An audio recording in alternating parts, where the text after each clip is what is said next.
start again. Well, hello there. I went out at the weekend looking at cars with the lady Sarah. Her car is a bit of an old banger, and she really needs a new one. So we went into a couple of showrooms and had a look. She's looking at a second-hand Nissan Duke. Don't know anything about the new Dukes or the old Dukes or anything, so it's a bit of a steep learning curve. Anyway, I was talking to one of the salesmen about electric cars, and he was telling me about the hybrid cars. I didn't know anything about the hybrid cars, but a big steep learning curve about hybrid cars. As you know, I'm not a huge fan of electric cars simply because of all the issues that are associated with electric cars. But a hybrid car, I think, is probably the way forward, as it's got a battery as well as a petrol or a diesel engine, and it uses its battery to assist the battery is used to assist the petrol motor, basically. And there's three different models, should I say, three different models of hybrid car. There's what they call the mild hybrid car, which is it's got a small 48-volt battery and is really quite tiny, and you can't run the electric motors to drive the car. It's only there to assist the car as it's going along. And of course the battery is charged up every time you coast or go downhill or you brake. You use regenerative braking, so it's putting energy back into the battery. This is all the time as it's driving. So this is something that you can't use the battery to drive the car. It's just there to boost the engine. Then there's the middle section of hybrid, which has got a battery which is really quite large, and you can drive the car on the electric motor for a short period of time, for short bursts, maybe quarter of a mile or so at a time. And of course that is also charged from the engine itself. And when the petrol engine is running, it can also charge the battery, and it gives the car a little bit of a boost. It probably adds about 5 to 6 miles per gallon onto your fuel consumption. And then we get to the third stage of hybrid car, which is a plug-in hybrid car. Now, this thing, you don't need to charge it at a station, because when the battery becomes empty, it just becomes like a normal hybrid car, and the engine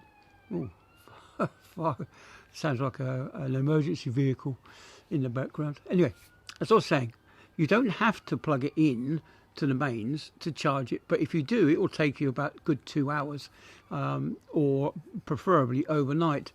Now, what you can do is you can actually run it for 40 miles on the electric motor before you have to switch it over to the petrol engine, or you can just use it as a combination of electric motor and petrol motor just to get you going off the line, and it will act like a standard hybrid and start charging it with regenerative braking, all that kind of stuff. But you don't have to run it as either, or you can run it as a combination of, and that will get you a fuel consumption of about 215 miles per gallon. But on the downside is, if you don't charge the battery, that becomes a burden, and it can actually reduce your consumption all the way down to about 18 miles per gallon. So that one's out, I think. So I think if I was to go for a car, I'd probably go for the hybrid car, which is not using the mains electricity to charge it up. It'll just be a small, relatively lightweight compared to the full size plug-in hybrid battery. So I think that's what the future of motoring will become. It will become these hybrid cars, which are charged from your petrol car, petrol engine, and it uses regenerative braking to regenerate power to the battery. Now, it's when the new fuels come in, these new methanol engines, or the other one, which was ammonia engines, when they start to come in, that's going to be a whole different world of motoring, I think. But at the moment, I think the best solution for motoring would be a hybrid car, and you extend your range by a good 5 to 6 miles an hour, which is really miles per gallon, which is what I would think would be an ideal situation. Obviously, if it could do more than that, that would be ideal. But we'll see. We'll see. Not sure how efficient the methanol engines will be, and I really don't think that the ammonia engines will take off at all.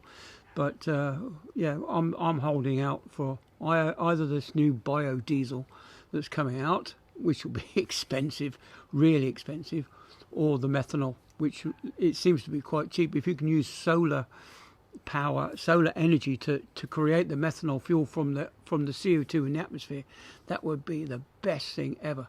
And of course, if we spent all our money on developing these new fuels rather than building these windmills that aren't really fit for purpose, I think we would be in a much better world.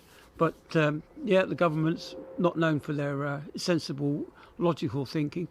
It's just a knee-jerk reaction that they spend 10 minutes arguing about, and that's put into policy. As I told you about this net zero thing, they spent 88 minutes debating that, and no, none of them had expert. None of them were experts in climate, and so we've now got net zero, which is going to destroy the lot of us. Anyway, so I've rambled on for nearly 8 minutes, so I'm going to try and edit some of it out so we don't get mid adverts. Anyway, I'll catch you all on the next one. Have a good day. See you then. Bye then.